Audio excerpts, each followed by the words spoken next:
Hello, welcome to the Joy Business Report. Coming up this morning, banks in Ghana wrote off a little above 1.08 billion cedis as bad loans in the first 4 months of this year, as non-performing loans reach 13.1 billion cedis. Also, government advised to strike a good balance between raising revenue and promoting private sector growth in a bid to increase demand for labor. Plus, businesses want mid-year budget review to broaden tax net and are calling for introduction of measures to mitigate current challenges facing enterprises. Details coming up.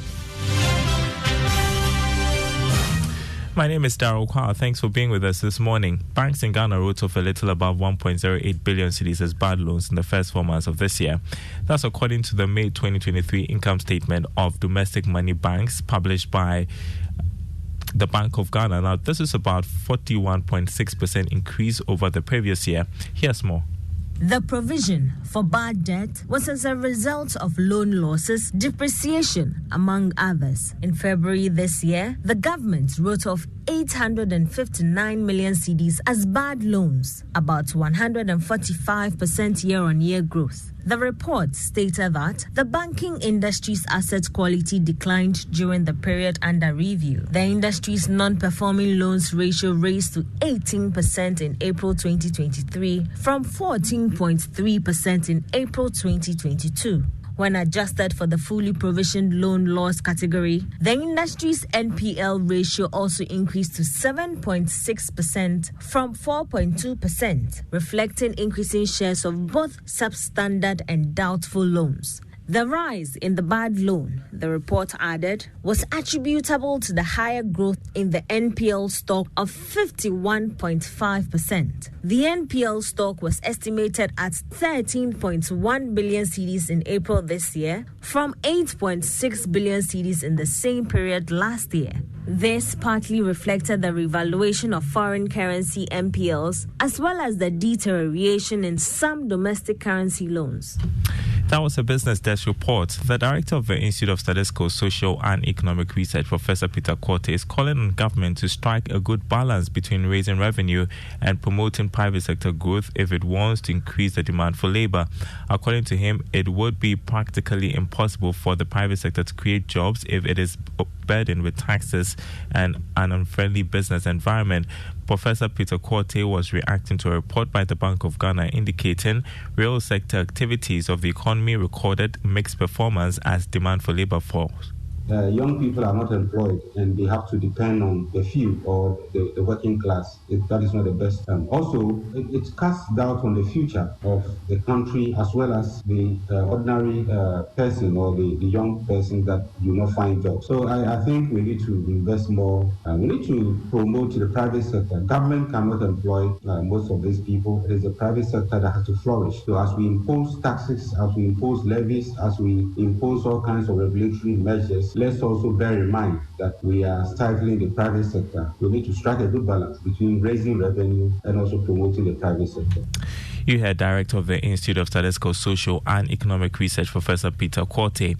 Now, businesses want government to use a mid-year budget review to broaden the tax net and introduce measures to mitigate the current challenges facing enterprises. Finance Minister Ken Ofori-Atta is expected to present the mid-year review of estimates before the end of next month. Some have described this as a major review, as Ghana's program with the IMF will largely influence the expected adjustments. Mark Bedu-Abuaje is Chief Executive of the Ghana National Chamber of Commerce and Industry. With this IMF deal, it looks as if that the budget we did for 2023, part of it is thrown overboard. There's a need for us to reset it up. In fact, I would have loved that the government will look at some mitigation measures for businesses. The taxes are just too much. We are not relenting on our dialogue or pursue for the government. In fact, we are asking that they broaden the tax net. They get other people to also be paying the taxes rather than piling it up on the few who are paying. Out of the 15 million and only 5 million are paying, and you want to put more on them. We will continuously engage government to look at the mitigation measure. It's important that we use the mid-year budget to also bring certain level of assurance to businesses that it may be difficult, but in the end, all of us will benefit with the mid-year budget. We are waiting patiently to see what the government will do, and we are readily available to support government, to engage them. But if there is any recommendations, we can also offer to government to ensure that the mid-year budget that is coming will get a buy-in of everybody, which will include all the conditions. Chief Executive of the Ghana National Chamber of Commerce and Industries, Mark Bedu-Aboagye. Now, German Ambassador to Ghana, Daniel Crow, is asking government to push for more capacity building for players within the automobile industry. This, he believes, will ensure sustainability within the space. Speaking to Joy Business, he reiterated the need for more foreign direct investments to drive growth. Communication between the governments is fluid. We try to, in our talks, try to remind the government of Ghana of the commitments they made when funds were dispersed. What I would like to use this here today is to point to one element which is very, very great concern to German industry. We will further increase our engagement in technical vocational training, up to cooperation with universities. You had Daniel Crow, his German ambassador to Ghana. In other news this morning, the Energy Commission has begun moves to commercialize innovations from various senior high schools that emerge winners of the Renewable Energy Challenge. This forms part of moves by the Commission to raise funds for developmental projects. Executive Secretary of the Commission, Oscar Amonu-Neza, told Joy Business the move, in collaboration with the Center for Scientific and Industrial Research, will boost entrepreneurship drive. So when it's done with CSIRO, PG High School now own that invention, so that areas where we need to have these solar dehydrators will be deployed to these areas, and then they'll make money for the school. And that is also going to be some form of internally generated funds for the school to help them, even help the students and develop the school on its own, so the school doesn't always have to depend on GES for financial resource. So basically, this is a good thing that we've done, inculcating to the kids the ability to invent, the ability to be bold, the ability to bridge academia with some practical things. And then I believe 10 years, 20 years from now, Ghana will be a different place. Oscar Amonu-Neza spoke to Joy Business after launching the 4th edition of the Renewable Energy Challenge. The Presbyterian Boys Senior High School, Legon, emerged winners in the Greater Accra Regional Contest for the year, and that comes as no surprise.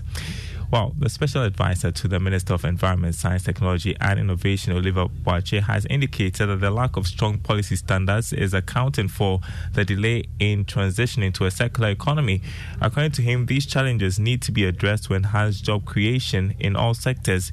He was speaking at the SunCalp West Africa Summit. Other challenges that confront the transition to circular economy include lack of strong policy standards and regulations, the need for education, awareness creation and community engagement, and lack of technology and innovation. If you are able to overcome these challenges in Africa and succeed in achieving a just transition to circular economy, many jobs will be created along the value chains of all sectors in both developed and developing countries. I have a very strong conviction that the entry of IntelliCap into the West Africa region through the SunCalp West Africa Summit marks the beginning of the kind of partnerships and initiatives that will ultimately help Ghana and Africa to achieve the just transition. You had Special Advisor to the Minister of Environment, Science, Technology and Innovation, Oliver Boakye. Now, Ghanaian firm Santi K aims to become a global retail brand, enabling shoppers to request slippers and sandals using its online channels. The company is changing the way men and women shop for its handmade slippers and sandals. The Joy Business van interacts with CEO Kwame Adofori, who founded this business in 2013. Take a listen. New Achimota, a suburb of Ghana's capital, Accra. That's where Santi K's workshop is located. Yeah, this is Santi K. Kwame Adofori is busy at work with his team. Kwame has a master's in entrepreneurship, innovation, and technology. And in 2013, when he decided